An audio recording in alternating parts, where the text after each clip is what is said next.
गुड्डू भाई जल्दी से एक बात सुनो। हाँ दीदी अभी आ रहा हूँ। कुछ तो खास बात होगा। यहाँ क्यों बताया दीदी, बोलो। सुनो एक बात, यहाँ बहुत सारी मुर्गी है, एक मुर्गी को तुम पकड़ लो, फिर मुर्गी फ्राई खाएंगे।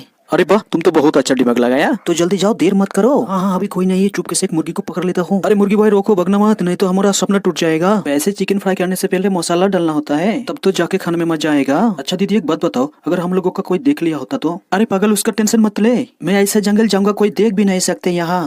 तब तो जाकर मजा आ जाएगा दीदी, हम तो टेंशन में थे। अरे हाँ इसलिए तो हम पहले ही तुमको बोली ना। अच्छा चलो अब रेडी हो चुका है। हाँ हाँ चलो चलो। अरे ये तो बहुत दूर हम लोग आ चुका है, आसपास कितना जंगल है भाई, जल्दी आ जाओ। यहाँ थोड़ा मिट्टी का उठाना होगा चूल्हा बनाने के लिए, और फिर पूरा चिकन को ऐसे ग्रीन पत्ते के जरिए फोल्ड करना होगा और चारों साइड मिट्टी लगा के चूल्हे में डालना होता है, और चूल्हे के अंदर डालने के बाद अच्छे तरह से आग लगाना होता है। भाई थोड़ा सा ले आओ। हाँ दीदी आता हूँ, ये लो दे दिया, और मेरा चिकन हो गया रेडी। अरे वाह, खाने में तो बहुत टेस्टी है।